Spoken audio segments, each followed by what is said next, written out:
This is Luke Holey. I wanted to show a quick demo of Mixing Station that is now available for iPad. It was previously only Android, and now that it's available on iPad, I find it way better than the X32 M32 iPad app.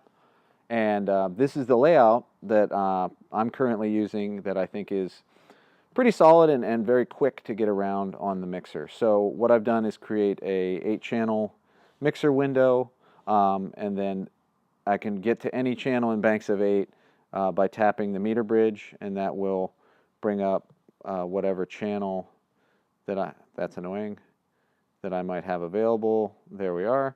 And then I can jump quickly and then also see a small overview of what's going on in that 8-channel layer. And then there's also the custom fader. Currently I have it for channel 1 through 8, 9 through 16. I can hold that down to change it, and I'll say what channels I want. So if I want channel 1, 2, 7, 11, 18, 19, 31, 32. That's 8. And I can change the name. Normally I like this to say custom, we'll call it custom 2. And then it displays custom 2 up here, and whenever I bring that up, there's 1 through 8. And here's the custom layer. So that's 8 faders that I chose that I want to see on this custom layer. I can do the same thing with 1 through 8. Change it. I'm just going to change it to say custom 1. There we go. So now it says custom 1, custom 2. Very handy.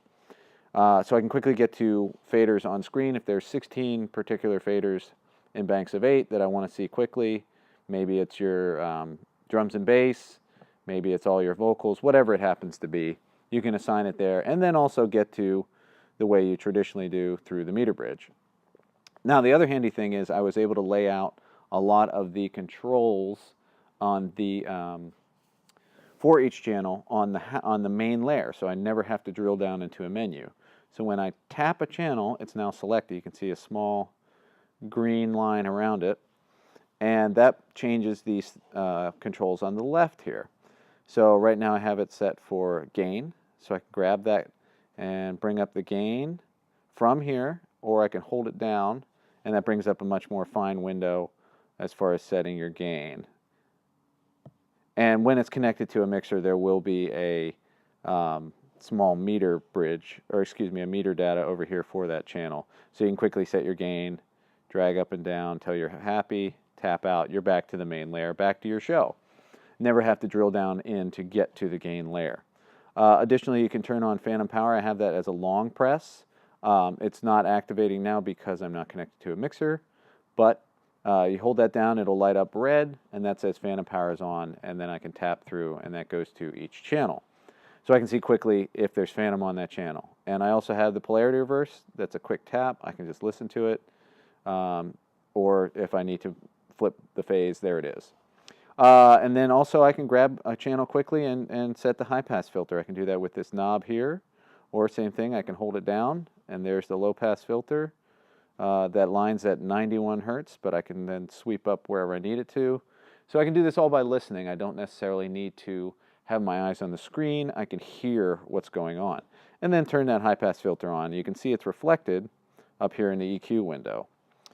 And then I have it, the rest of the channel parameters. There's the gate, there's the EQ, and the compressor. So if I want to get to the gate, I tap gate. That's for the channel I currently have selected. That's channel 27. Here's 28. There's the gate. Easy to get to. Now, if I want to turn the gate on and off, I can do that from this layer by holding down the gate command, and it's on. Hold it down again, it's off. So that's a quick way to also see if I tap. I'll leave this one on. So when I tap away from the channel, I can see the high pass filter's on and no gate or compressor is engaged. I tap this, high pass filter's off, but the gate is engaged. I can see that all quickly from my home layer. Same thing with the compressor. It's a long hold to turn it on and a long press to turn it off. If I tap it, brings up the compressor commands. I can either tap the home button or this back key, and that will bring it back to the home layer. EQ, I don't like to turn on and off, so I just tap that for EQ view to see the EQ curve, and I can grab and do the Q and everything else with 2 fingers and just drag around. This also will display RTA data along the bottom for the selected channel, so you can see quickly what's going on. Oh, there's a little low mid thing. Here it is. I can widen it out. There it is. I've knocked it out. And you can see that's also represented up at the top for the EQ curve. The EQ curve also is a shortcut for that EQ, so if you want to get to that channel's EQ quickly, you can just tap the EQ window. I also have it set up so that when I tap the channel, it also brings up that EQ. So this whole area becomes a bring up EQ window.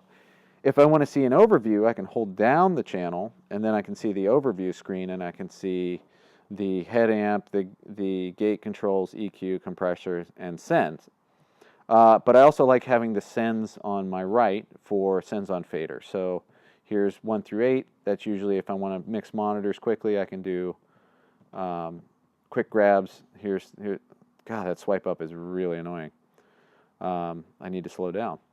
So bring those up, and then bus 6, okay.